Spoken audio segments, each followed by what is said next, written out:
There's No Such Thing as a Dragon by Jack Kent.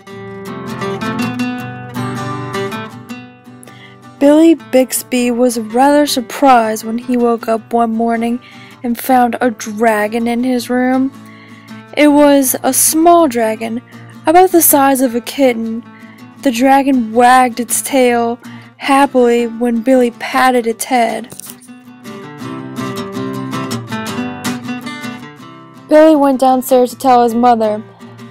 "There's no such thing as dragons," said Billy's mother, and she said it like she meant it.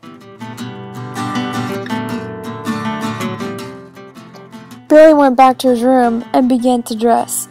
The dragon came close to Billy and wagged its tail, but Billy didn't pat it.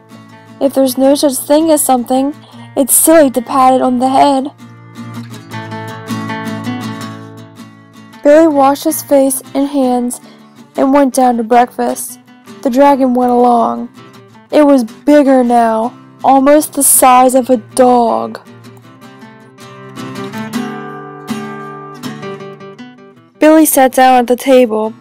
The dragon sat down on the table.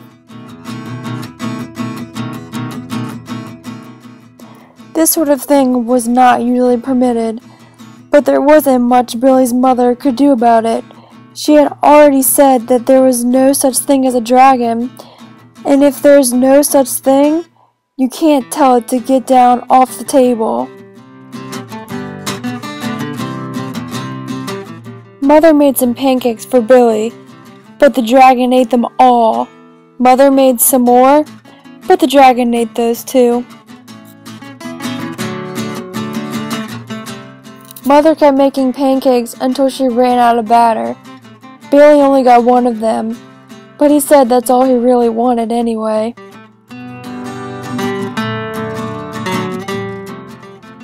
Billy went upstairs to brush his teeth. Mother started clearing the table. The dragon, who was quite as big as Mother by this time, made himself comfortable on the hall rug and went to sleep. By the time Billy came back downstairs, the dragon had grown so much he filled the hall. Billy had to go around by way of the living room to get to where his mother was. "I didn't know dragons grew so fast," said Billy. "There is no such thing as a dragon," Mother said firmly.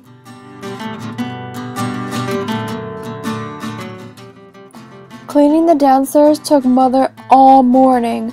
What with the dragon in the way and having to climb in and out of the windows to get from room to room. By noon, the dragon filled the house.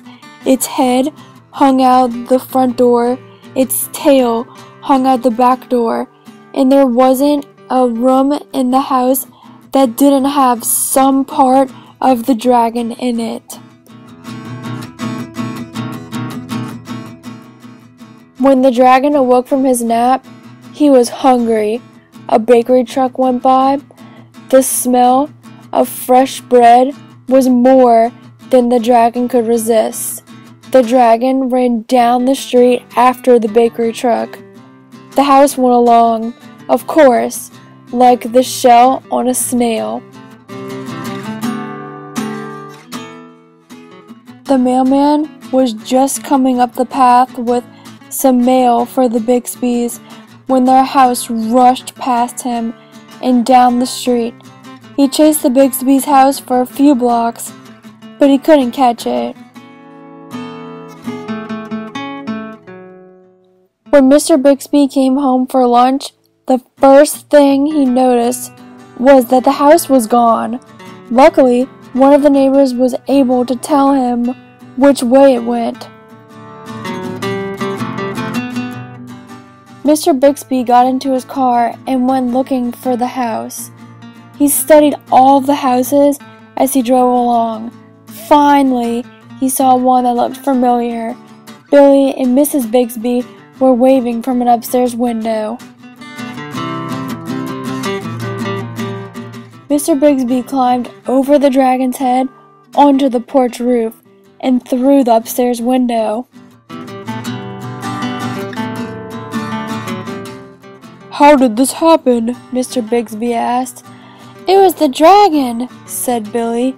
"There's no such thing," Mother started to say. "There is a dragon," Billy insisted. "A very big dragon." And Billy patted the dragon on the head. The dragon wagged its tail happily. Then, even faster than it had grown, the dragon started getting smaller. Soon, it was kitten-sized again. "I don't mind the dragon being this size," said Mother. "Why did it have to grow so big?"